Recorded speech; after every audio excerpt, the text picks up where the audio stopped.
आज हमारी सुहाग रात है नुमान भाई। ये एक जबरदस्ती कजन मैरिज थी। आप मुझे मेरा हक दें वरना मैं सुबह सबको बता दूंगी कि हमारा वलीमा हलाल नहीं हुआ। आप मेरे करीब नहीं आए। नुमान बोला 15 साल छोटी हो मुझसे, इसलिए लिहाज कर रहा था, लेकिन अब मैं तुम्हारे साथ सुहाग रात मनाकर तुम्हें तुम्हारा हक देता हूँ। अगर ये पूरी हवेली तुम्हारी चीखें सुनेगी। फिर उसने अचानक से दुल्हन बनी खुद में सिमटते हुए एसपी नुमान का खौफ महसूस करती दुल्हन के इस जोड़े में उसका चेहरा भी लाल पड़ गया था, क्योंकि एमन नुमान से 15 साल छोटी थी और बचपन से लेकर उसने आज तक नुमान को नुमान भाई ही कहा था। ये तो उसने सोचा ही नहीं था कि वो नुमान की बीवी बन जाएगी। और नुमान से डरने की वजह ये भी थी कि वो एक भरपूर मर्दाना वजाहत का एक रोबदार लहजे का मालिक था और अपने छोटे बहन भाइयों को ट्यूशन खुद पढ़ाता था। एमन जो नुमान की फुफो साथ थी, एमन के वालिदैन की डेथ के बाद वो अपने मामू के घर में ही पली बढ़ी थी, इसलिए नुमान ने हमेशा उसे अपने छोटे बहन भाइयों की तरह ही ट्रीट किया। और पढ़ाई के मामले में वो इतनी सख्ती करता था कि हमेशा एमन उससे डरते हुए उसे अपना सबक नहीं सुना पाती और बदले में उससे सजा मिलती।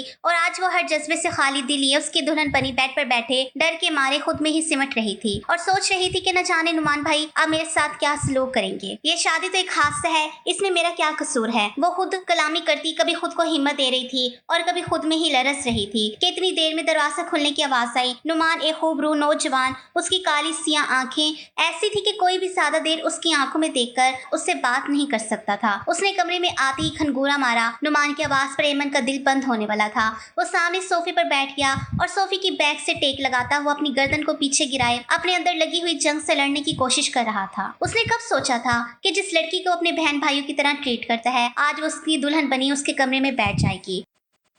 मगर नुमान एक झटके में सोफे से खड़ा हुआ और बेड के करीब जाकर कहने लगा, देखो एमन। उसके इस तरह नाम लेने पर वो कांप सी गई और कांपते हुए होंठों के साथ कहने लगी, जी नुमान भाई। एक तो पहले ही गुस्से के मारे नुमान का खून खोल रहा था, ऊपर से ये उसके निकाह में आने के बाद उससे नुमान भाई कहने लगी। नुमान ने बिना सोचे समझे उसके चेहरे को पकड़ा और उसके जबड़े दबोचते हुए उसके होंठों पर झुका। कहने लगा, निकाह का मतलब नहीं समझती, इतनी बच्ची तो तुम हो नहीं, तुम्हारी शादी होने जा रही थी और तुम्हें ये नहीं पता कि अपने शोहर को क्या कहते हैं। एमन जो डर के मारे नुमान की बाहों में झूलती हुई बेहोश हो गई। वो तो पहले ही पता नहीं कैसे खुद को संभाल कर बैठी हुई थी और ऊपर से आते ही नुमान का ये रवैया उसकी सोच से भी बुरा निकला। एमन की गर्दन नुमान की बाहों में लुढ़क गई। नुमान जो अपने आप को कूल डाउन करते हुए एमन को जल्दी से बेड पर लेटाकर उसकी नाक के आगे हाथ रखे उसकी सांस को चेक करने लगा और उसे हिलाकर कहने लगा, उठो, ये क्या तुमने ड्रामेबाजी शुरू कर दी। मगर एमन जो सच में बेहोश हो गई थी, उस पर नुमान का डर और खौफ इतना तारी था, उसने तो आज तक नुमान की तरफ देखकर बात भी नहीं की। जैसे ही वो घर आता है एमन इधर उधर कहीं ना कहीं छुप जाती, किसी न किसी काम में मसरूफ हो जाती ताकि उसका नुमान से सामना ना हो, क्योंकि जब भी उसका सामना होता वो बुकलाहट में कुछ ना कुछ ऐसा कह देती जिसके बाद उसे नुमान से डांट सुननी पड़ती।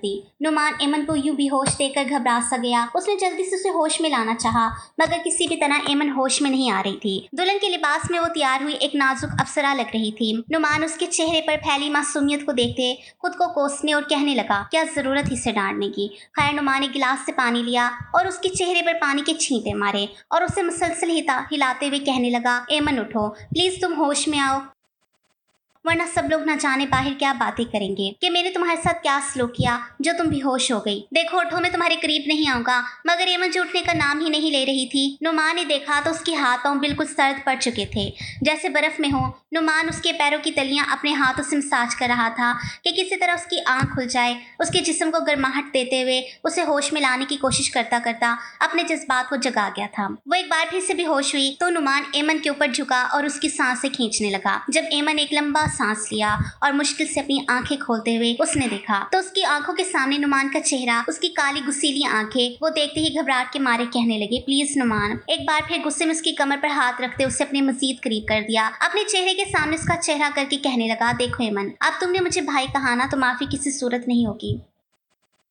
एमन अपना मुंह छुपाकर कहने लगी, नहीं कहूंगी, लेकिन प्लीज आप मेरे साथ ये जुल्म तो ना करें। वो उसे बैकग्राउंड के साथ लगाते मजीद उसके चेहरे के पास हुआ। कहने लगा, क्यों ना हूं तुम्हारे साथ, निकाह किया है सबके सामने और शोहर हूं तुम्हारा। पूरी तरह तो मेरी दस्तरस में हो और मेरा पूरा हक है तुम पर। मैं जो चाहे जो मर्जी करूं। एमन जिसका खौफ मजीद बढ़ता जा रहा था और उसके दिल की धड़कनें ऐसी थी कि उसका दिल उसकी पसलियां तोड़कर बाहर आ जाएगा। कहने लगा, तुम तो घबरा रही हो जैसे तुम्हारे साथ जुल्म हो गया या फिर तुमने किसी और को अपने पास लाने के सुहाने ख्वाब सजाए हुए थे। एमन कहने लगी, खुदा के लिए नुमान चुप हो जाएं। वो रिश्ता मामू जान ने किया था, मुझे नहीं पता वो कौन था कौन नहीं, मैंने तो कभी उसकी शक्ल तक नहीं देखी थी, और आप इस तरह की बातें कर रहे हैं। कहने लगा, ठीक है, जब तुम्हारा दिल खाली है तो इस खाली दिल में फिर मैं अपने पहरे दे देता हूँ ना, डर किस बात का। वो कहने लगी, मगर नुमान इससे अगला लफ्ज अपने मुंह से निकालते निकालते रुकी थी। बोली, मगर मैंने कभी आपको इस नजर से नहीं देखा। वो थोड़ा सा पीछे हुआ, उसके सामने बैठ गया और कहने लगा, लो अब देख लो, तुम्हारे सामने बैठा हूँ, हाजिर हूँ, देखो मुझे गौर से, देखो तुम्हें क्या लगता है, क्या मैं तुम्हारी जिंदगी में जबरदस्ती आया हूँ? नहीं एमन, जबरदस्ती तो तुम मेरी जिंदगी में आ गई हो। उसने नम आंखों के साथ नुमान की तरफ देखा और चेहरे पर मासूमियत फैलाई। कहने लगी, मुझे कुछ वक्त दे दे। नुमान बोला, क्यों दूं वक्त? जब मुझे किसी ने वक्त नहीं दिया तो मैं तुम्हें वक्त क्यों दूं? तुम उस वक्त कहती ना कि मुझे वक्त चाहिए जब तुम्हारा मेरे साथ निकाह हो रहा था, तब तो तुम बड़ी नेक परवीन बनकर सबका कहा मान गई और मजबूरन मुझे भी मानना पड़ा। एमन, क्या नुमान आप किसी और को पसंद करते हैं? कहने लगा, पसंद नहीं, मोहब्बत करता हूँ, और डंगे की चोट पर सबके सामने उसे अपनी बीवी बनाकर इस घर में लाऊंगा। एमन की आंखों से आंसू बहने लगे। कहने लगा, क्या हुआ? तुम्हें तो वक्त चाहिए था ना, तो लो वक्त, जितना चाहे उतना वक्त लो, मगर मैं अपनी जिंदगी को अपने तरीके से जीऊंगा। जब वो सिसकते हुए रोने लगी तो नुमान एक पल के लिए उसके चेहरे को बागौर देखने लगा। उसके होंठ पर उसकी वहशत की मोहर उसके दिल पर नक्श हो चुकी थी। कहने लगा, रोना किस बात का? खुद ही तो कह रही हो कि तुम्हें वक्त चाहिए, इसलिए मैं तुमसे दूर हट रहा हूँ। पीछे हटो और मुझे सोने दो। वो उठा, अपना ड्रेस चेंज करते हुए एक हल्के फुल्के ढीला ढाला लिबास पहनकर बेड पर आकर लेटने लगा तो एमन चौंकी। बोली, आप यहाँ? वो बोली, वो वही तकिया रखते उसकी तरफ मुड़ा। कहने लगा, क्या मतलब यहाँ? यही रोज सोता हूँ तो यहाँ पर ही सोऊंगा ना, तुम्हें कोई एतराज है? नुमान का गुस्सा देकर वो डर गई और बोली, नहीं आप सो जाएं, मैं इधर सोफे पर सो जाऊंगी। वो उसे बाजू से खींचकर अपने ऊपर गिराता कहने लगा, तुम सोफे पर क्यों सोगी? बीवी बनाया है तो बीवी की तरह रखूंगा ना, मर्द हूं मैं, बगैरत नहीं हूँ जो सबके सामने मर्द बनूं। और कमरे में वह अधूरी बात करके बोला, जल्दी से अपना ये भी हैवी सा ड्रेस उतारो, पता नहीं कैसे तुम इतनी देर से पहन कर बैठी हो। वो अपना जोड़ा उतार के एक नॉर्मल से सूट में बाहर आई और आकर मजबूरन बेड पर बैठी, क्योंकि ये नुमान का हुक्म था। नुमान एकदम गुस्से से भड़क कर बोला, क्या तुम्हें अब लाइट ऑफ करने का भी कहना पड़ेगा? वो डरते हुए बोली, जी जी, मैं वो भी बंद कर देती हूँ। नुमान की नॉर्मल बात पर भी वो डर के सहम जाती थी। अब एक बार नुमान उसकी तरफ गौर से देखते हुए दबी सी मुस्कुराहट में मुस्कुरा दिया कि वो कितनी जल्दी उसे खौफजदा हो जाती है। और आज तक वो जानता था कि एमा ने कभी नुमान से बात तक नहीं की। वो लाइट ऑफ करके बेड के एक किनारे पर सिमटते हुए लेटी और आहिस्ता आहिस्ता रोते हुए उसकी सिसकियों की आवाजें जब नुमान के कानों से टकराई तो वो उसकी तरफ करवट बदलता कहने लगा, क्या तुम मेरे जज्बात को भड़काना चाहती हो? तुम्हें पता है जवान मर्द हूँ और तुम मेरी बीवी हो। अगर मैं तुम पर रहम खा रहा हूँ तो इसे तुम मेरा एहसान समझो। अगर यूं ही तुम मेरे करीब सिसकती रही और तुम्हारी ये मदहोश करने वाली आवाज आती रही तो फिर मैं ज्यादा देर खुद पर काबू नहीं पा सकूंगा। इसलिए चुपचाप खामोशी से सो जाओ, वरना फिर तुम्हारी सिसकियां मैं ऐसे निकालूंगा कि तुम ये कहते हुए वो अपनी आधी अधूरी बात करते एमन के खौफ में मजीद इजाफा करता खुद के जज्बात पर जब्त करते सो गया। सोते हुए अचानक से एमन अनजाने में उसके करीब आ गई और वो इतनी करीब थी कि उसकी मौजूदगी को महसूस करते नुमान की आंख खुल गई। एक बार को उसका दिल धड़का गया था। नाजुक वजूद, आंखें और नाक रो रोकर उत्सुक हो चुकी थी जो उसकी मासूमियत में और इजाफा कर रही थी। सोते हुए वो किसी मासूम सी नाजुक सी गुड़िया के सिवा और कुछ नहीं लग रही थी। कमरे में नीम रोशनी थी। नुमान ने आंखें बंद कर दी, मगर फिर थोड़ी देर बाद एमन का बाजू जैसे उसके सीने पर गिरा उसके दिल में तूफान सा मच गया। वो खुद पर बिना काबू किए एमन की जानिब अपना सर तकिए से उठाए देखने लगा। उसका तो जी चाहता था कि सब कुछ भूल भाल के अपनी उस खूबसूरत सी बीवी से अपना हक वसूल करे। जैसे भी हुआ, जो भी था, बीवी तो बन चुकी थी उसकी। वो खुद पर काबू ना रखते हुए एमन के बाल उसके चेहरे से पीछे करता, उसके माथे पर बोसा दिया, उसकी गर्दन पर झुका, अपने ऊपर लम्स को महसूस करती एमन हड़बड़ा कर उठी और नुमान को अपने करीब पाकर वो सिसक सी गई। कहने लगी, नुमान वो कहने लगा, भाई कहने की गलती मत करना, वरना ऐसी सजा मिलेगी कि कल कमरे से बाहर नहीं जा पाओगी। एमन को हमेशा से नुमान को नुमान भाई कहने की आदत थी, इसलिए वो चंद घंटों में जो उनका रिश्ता बदल चुका था, नुमान की बात भाई कहते कहते रुक जाती थी, क्योंकि वो नुमान की तरफ से मिलने वाली पहली सजा को पा चुकी थी जिसका निशान अभी तक उसके होंठ पर मौजूद है। खैर, वो हड़बड़ाहट में उसे थोड़ा सा पीछे हटी और कहने लगी, प्लीज। वो बोला, क्या तुम खुश नहीं हो मेरी बीवी बनके? एसपी नुमान का जैसे रोबदार और दबदबा बाहिर था, जब वो वैसे ही रोब और दबदबे में एमन के सामने आता तो उसकी तो जान ऑलमोस्ट निकल ही जाती थी। न जाने कितनी मुश्किल से उसकी ये रात कटी और उसने खुद को अभी तक नुमान से बचाया हुआ था, या फिर नुमान अभी खुद उसके साथ इस तरह का कोई ताल्लुक नहीं बनाना चाहता था, क्योंकि उसके दिल में किरण थी, उसकी यूनिवर्सिटी की दोस्त ही नहीं बल्कि उसकी मोहब्बत, और उन दोनों की मोहब्बत के चर्चे यूनिवर्सिटी से होते हुए आ रहे थे। अब तक वो दोनों एक दूसरे से मोहब्बत करते थे और नुमान ने तो किरण के साथ ही शादी का ख्वाब सोचा हुआ था, उसे नहीं पता था कि उसकी जिंदगी में एमन यूं अचानक आ जाएगी, और ये सभी तो अचानक ही हुआ था। सुबह आंख खुली तो उसने साइड टेबल से अपना मोबाइल उठाकर देखा, जिस पर अनगिनत कॉल्स किरण की थी और ढेरों मैसेजेस थे। उसको न जाने कैसे खबर पहुंच गई कि नुमान ने अपनी कजन से निकाह कर लिया। जैसे नुमान ने कॉल बैक की तो वो बिना रोके नुमान पर बरस पड़ी। कहने लगी, नुमान, मैंने तो तुम्हें सब मर्दों से मुख्तलिफ समझा था, और तुम मर्द ऐसे ही होते हो, बाहरी लड़कियों को अपनी मोहब्बत में फंसाते हो, उन्हें दिन रात वादे कस्में दे देकर अपनी मोहब्बतों की यकीन दिलाते हो, और जब बात आती है शादी की, उनके खानदान की, तो चुपचाप शरीफ बच्चे बड़ों की बात मानने वाले बनकर ये भूल जाते हैं कि हमने किसी के दिल में कितने अरमान जगाए हुए हैं। तुमने उस लड़की को अपना लिया, अब तुम मुझे ये कहोगे कि ये शादी मजबूरी की है। नुमान कहने लगा, किरण, अभी तुम गुस्से में हो, मेरी कोई बात नहीं समझोगी, इसलिए मैं जल्दी से निकलता हूँ, हम दोनों बैठकर बात करते हैं। कहने लगी, बैठकर बात करते हैं। किरण का गुस्सा उस वक्त सात आसमान पर था। शादी की पहली सुबह ही नुमान जब अपना यूनिफॉर्म पहनते हुए कमरे से तेजी से निकला और सीढ़ियां उतरते हुए जब नीचे आया तो उसके वालिद कहने लगे, बरखुदार, कल तुम्हारा निकाह हुआ है और आज तुम्हारा वलीमा है और तुम ड्यूटी पर जा रहे हो। एसपी नुमान कहने लगा, बाबा, मैं अपनी ड्यूटी पर किसी किस्म का कोई कॉम्प्रोमाइज़ नहीं करता, और मेरा निकाह जिस तरह हुआ है ये आप जानते हैं, इसलिए अगर ये कोई प्लान होता तो मैं छुट्टियां ले चुका होता, मगर ऐसा कुछ नहीं है, और वलीमा तो रात को होगा ना, तो मैं पूरी कोशिश करूंगा कि वक्त से पहले पहुंच जाऊं। अभी इमरजेंसी में मुझे निकलना है। नुमान जो नाश्ता किए बगैर जल्दी से घर से निकल गया, और एमन कमरे में बैठी अपनी ज़िंदगी में आने वाले इस बदलाव को महसूस कर रही थी, और नुमान उसे जाते हुए ये ताकीद करके गया था कि घर वालों के सामने तुम ऐसे ही रहोगी कि मैं तुम्हारे साथ बिल्कुल नॉर्मल हूँ, समझ गई। वो शावर लेते हुए बाहर आई, ड्रेसिंग के सामने खड़ी अपने चेहरे को बगौर देख रही थी, अपनी होठ पर दिए गए नुमान के निशान को छुपाने की कोशिश। और फिर जब बाहर आई तो उसके मामू कहने लगे, मेरी बेटी कैसी हो? वो अपने मामू को सलाम करके बोली, जी मामू जान, मैं ठीक हूँ। एमन हंसते रूटीन किचन में गई और कहने लगी, मुमानी जान, मैं आपकी मदद करवा दूँ। सुमैया बेगम जो दिल की अच्छी खातून थी, उन्होंने हमेशा अपने बच्चों की तरह ही एमन को रखा था। कहने लगी, एमन, तुम्हारी शादी की पहली सुबह है, इसलिए तुम अभी कोई काम नहीं करोगी। एमन बड़े प्यार से अपनी मुमानी को कहने लगी, मुमानी जान, मैं कौन सा किसी पराए घर में हूँ, अपने घर में हूँ, आप बैठे, मुझे अच्छा नहीं लगता। उसी वक्त नुमान की बहन बुशरा आई और कहने लगी, एमन। वो एमन कहते हुए साथ ही कहने लगी, एमन भाभी, आप तो मेरी भाभी हो ना, अब तो हमारी नंद भाभी वाली लड़ाई भी हुआ करेगी। नुमान की बहन बुशरा और एमन हम उम्र थी, दोनों साथ में पली बढ़ी थी, तो बहनों जैसा प्यार था दोनों में, एक ही कमरे में उनका बचपना गुजरा। कहने लगी, सच पूछो एमन, कल रात मैंने कमरे में तुम्हारी गैर मौजूदगी को बहुत मिस किया। सुमैया बेगम ने एमन को कहा, नुमान तुम्हारे साथ ठीक है। एमन ने कोई गिला शिकवा किए बगैर बस जी में सर हिला दिया। कहने लगी, एक तो ये लड़का भी ना, सब लोग नाश्ता करने में मसरूफ थे। उधर नुमान जो घर पर ड्यूटी का कह के सीधा किरण के घर पे पहुंच गया। किरण के घर में किरण और उसकी वालदा ही रहती थी, और उसकी वालदा अपनी बेटी की नुमान के साथ ताल्लुकात को बखूबी जानती थी, बल्कि उनकी बेटी से ज्यादा तो किरण की वालदा की ख्वाहिश थी कि नुमान उनका दामाद बने। खैर, नुमान किरण के घर में दाखिल हुआ और उसे ऐसे धड़ल्ले के साथ किरण को आवाज़ दे रहा था, क्योंकि नुमान का आना जाना उनके घर था। किरण के वालदा ने कहा, नुमान बेटा, तुमसे ये उम्मीद नहीं थी। तुम्हें पता है कल से किरण का क्या हाल हो गया है, जब से उसे ये पता चला है कि तुमने निकाह कर लिया अपनी कज़न से।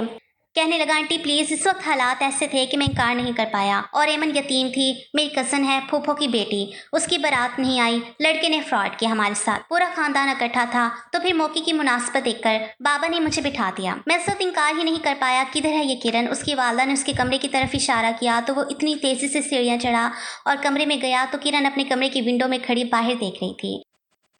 नुमान ने उसे पीछे से कंधा मारा। कहने लगा, क्या बात है ना, तुम फ़ोन पे बात कर रही हो और अब घर आया हूँ।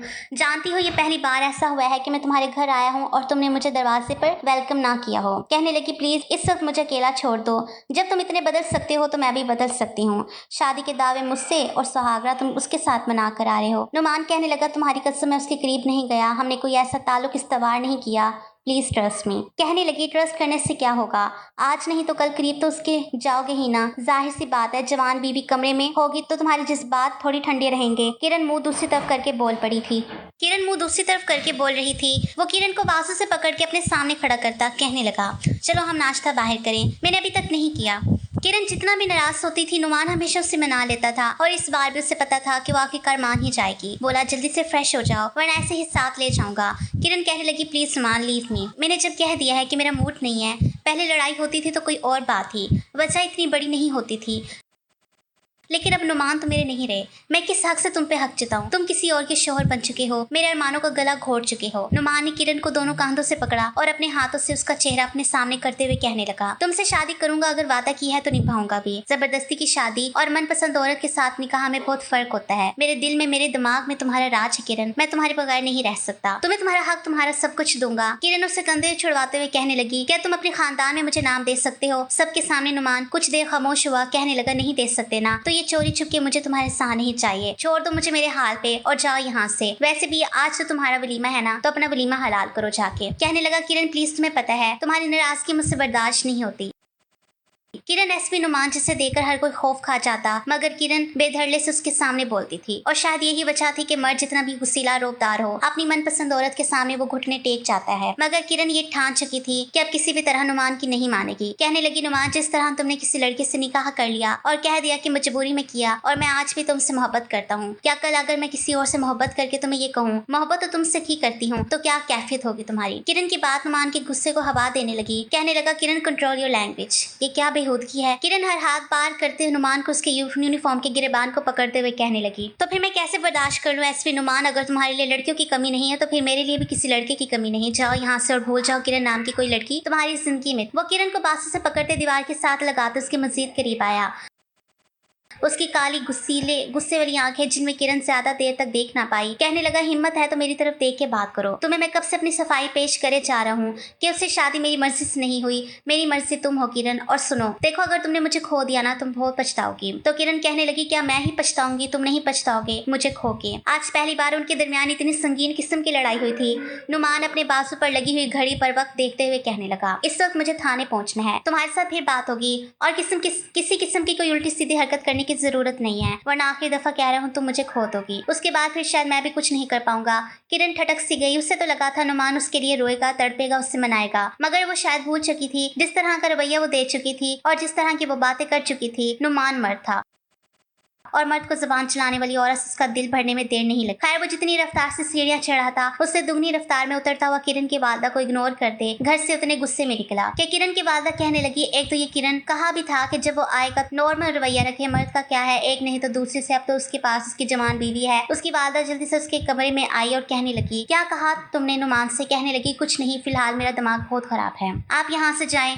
नुमान ड्यूटी पे था। शाम का काफी वक्त हो चुका था जब उसके वालिद की नुमान को कॉल आई। कहने लगा, बेटा हाल में सारे मेहमान पहुंच चुके हैं, तुम कहाँ हो? अभी तक नहीं आए। कहने लगा, बस पापा अभी पहुंचा। 2 मिनट में वो तेज सी रफ्तार में घर के लिए निकला। कमरे में आया। नुमान जैसे ही कमरे में दाखिल हुआ, एमन सामने वलीमे के जोड़े में तैयार बैठी हुई थी और जैसे कि सोचों में गुम, उस एहसास में वो बिल्कुल नावाकिफ कि नुमान कमरे में आ चुका है। नुमान अपनी यूनिफॉर्म की शर्ट उतार चुका था। जब उसे एहसास हुआ कि एमन बिल्कुल होश की दुनिया से नावाकिफ बैठी, वो उसके करीब गया और कहने लगा, ओ हेलो, किन सोचों में गुम हो? तो एमन हड़बड़ाकर नुमान की तरफ देखते हुए कहने लगी, आप कब आए? कहने लगा, तभी आया जब तुम न जाने किन सोचों में गुम थी। बोली, नहीं, कुछ खास नहीं। एमन के चेहरे पर फैली मासूमियत, लाइट पिंक, वो खुद भी गुलाबी से लग रही थी। नुमान की नजर एक पल के लिए उसके चेहरे पर जम से गई, मगर फिर वो तैयार होता एमन से कहने लगा, अपने दिल में कोई ज्यादा जज्बात या खुशफहमी मत पा लेना, तुम मेरी जिंदगी में कोई हैसियत नहीं रखती। एमन कहने लगी, जानती हूँ, अगर मैं आपको पसंद नहीं तो आप मामू जान के सामने कह दीजिए, क्यों अपनी जिंदगी को मेरी वजह से खराब करे हैं। मैं तो हुई बदकिस्मत, सारी जिंदगी माँ बाप की कमी को महसूस किया, और अगर अब शोहर मिला तो शोहर के प्यार के लिए शायद मैं सारी जिंदगी तरसूंगी। और सबकी किस्मत एक जैसी नहीं होती, मुझे आपसे कोई गिला नहीं।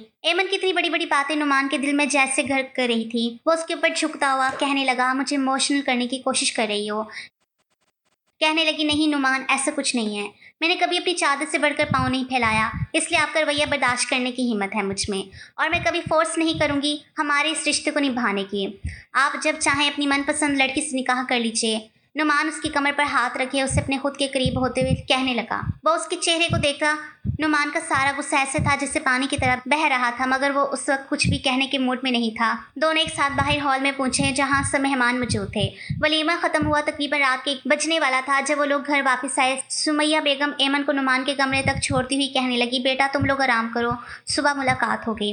एमन जो इस भारी ड्रेस में थकी हुई थी कमरे में आकर अपनी ज्वेलरी उतार रही थी। दिल में कोई जज्बात नहीं थे। एक तरफ नुमान का गुस्सा और उसके गुस्से की वजह से उसका डर, ना दूसरी तरफ नुमान का उसके मुंह पे साफ अल्फाज में ये कह देना कि वो किसी और को पसंद करता है और उसी से शादी करेगा। शायद एक लड़की के लिए इससे बड़ा दुख और कोई नहीं हो सकता। उसका दिल हर जज्बात से खाली था। वो दिल में कोई भी ख्वाहिश पाले बगैर उसने सोच लिया कि इस रिश्ते को निभाएगी। जब तक नुमान ने चाहा। वो ज्वेलरी उतार रही थी। नुमान अभी कमरे में आया ही था। रात के 2:30 बजे उसके मोबाइल पर बेल हुई। एमन एक नज़र उठाकर नुमान की तरफ देखे और उसके मोबाइल पर, मगर बिना कुछ कहे अपना ड्रेस चेंज करने चली गई। एमन समझ गई थी कि यकीनन ये उसी लड़की की कॉल होगी जिसे नुमान ने कहा है कि मैं मोहब्बत करता हूँ, और वो थी भी किरण ही। कॉल रिसीव करके कहने लगा, किरण, इस वक्त कॉल करने का मकसद। कहने लगी, क्यों, क्या हुआ, डिस्टर्ब किया तुम्हें? तुम तो इस वक्त अपनी बीवी के साथ हो गए। जाहिर है तुम्हारी रातें तो अब रंगीन करने के लिए कोई आ गई है ना। तुम्हें मेरी क्या जरूरत? नुमान कहने लगा, किरण, वो दांत भींचते हुए बोला था। नुमान अभी किरण से बात कर रहा था कि जब एमन एक नज़र नुमान की तरफ देखा और दिल में सोचने लगी, अगर मैंने बिना हिम्मत किए अपनी जगह को खाली छोड़ दिया तो यकीनन नुमान का ध्यान उस लड़की की तरफ ही रहेगा, और अगर मैं नुमान की अपनी मोहब्बत दूंगी तो यकीनन वो उस लड़की को भूल जाएगा। एमन नुमान के सामने आके खड़ी हो गई। उसका यूं अपने सामने खड़े होना नुमान को कुछ अजीब सा लगा। वो किरण से बात कर रहा था। एमन खुद से आगे बढ़ी और खुद में ना जाने कितनी हिम्मत जमा करते हुए वो खुद से नुमान के सीने से लगी। दिल तो उस वक्त एमन का भी बेलगाम घोड़े की मानद दौड़ रहा था, मगर ये सब वक्त की ज़रूरत थी। नुमान का दिल भी धड़क सा गया जब वो किरण से कहने लगा, मैं तुमसे सुबह बात करूंगा। उसने किरण की बात सुने बगैर ही कॉल बंद कर दी, मोबाइल साइड पर रख दिया और एमन को थोड़ा सा पीछे करके उसके चेहरे की तरफ देखकर कहने लगा, क्या हुआ? कल तक तो तुमसे बड़ा ही डर रही थी और आज खुद मेरे करीब क्यों आ रही हो? वो कहने लगी, शोहर है मेरे, अब हमारा रिश्ता बदल गया, इसलिए मैंने सोचा कि रिश्ता बदल गया तो फिर रिश्ते के तकाज़े भी हमें पूरे करने चाहिए। वो अपने हाथ से उसका चेहरा पकड़े कहने लगा, तुम जानती हो ना किस हक के बारे में बात कर रही हो? वो कहने लगी, जानती हूँ, तो क्या तुम्हें अपना हक चाहिए? एमा ने कहा, जी। दिल में वो जितना डर रही थी, चेहरे पर इतनी ही हिम्मत वो जाहिर कर रही थी। कहने लगा, कहाँ गया तुम्हारा डर? तुम्हें तो मैं बहुत गुस्से वाला लगता हूँ, और आज तक एमन तुम कभी मेरे सामने इस तरह नहीं बोली, अब अचानक से तुम्हें क्या हो गया? एमन क्या बताती कि वो दूसरी लड़की नुमान की ज़िंदगी में कभी बर्दाश्त नहीं कर सकेगी। वो नुमान के साथ लगती, कहने लगी, क्यों आप मुझे मेरा हक नहीं देंगे? अगर नहीं देंगे तो मैं, ये सुना था नुमान उसे दीवार के साथ लगाते, कहने लगा, अगर नहीं दूंगा तो क्या? किस बात की धमकी दे रही हो? कहने लगी, तो फिर मैं खुद बात करूंगी सबसे, मामू जान को बता दूंगी कि आप उस शादी से राजी नहीं हैं और मेरे करीब नहीं आते। वो उसे बेड पर पटकते उसके ऊपर झुका और कहने लगा, तुम ये बात कहोगी सबसे कि मैं तुम्हारे करीब नहीं आया, तुम्हें हक नहीं दिया? कहने लगी, हाँ तो कहूँगी ना। कोई भी लड़की इस तरह बर्दाश्त नहीं करती कि रात के इस पहर उसका शौहर दूसरी लड़की से बात करें। बोला, तुम्हें मेरी ज़िंदगी में आए हुए अभी एक दिन हुआ और तुम जेलस भी होने लगी और मुझ पर हक जताने लगी। एमन खामोश रही। हक चाहिए ना तुम्हें? तो ठीक है, अभी देता हूँ तुम्हें तुम्हारा हक। उसकी गर्दन पर झुकता जैसे ही उसने उसे मोहब्बत की हसार में लिया तो एमन की सिसकियाँ निकलने लगी। बोला, इतना सा तुमसे बर्दाश्त नहीं हो रहा, बढ़िया ही हक लेने वाली। नुमान उठने लगा, मगर उसने नुमान को अपनी बाहों के हसार में ले लिया। कहने लगी, नहीं नुमान। उसके जज्बात भी भड़क चुके थे और शायद अब वो भी एमन को छोड़ना नहीं चाह रहा था, और दोनों एक दूसरे की मोहब्बत में अंदर खुद में सिमट गए थे। जिंदगी बेहद खूबसूरत हो गई।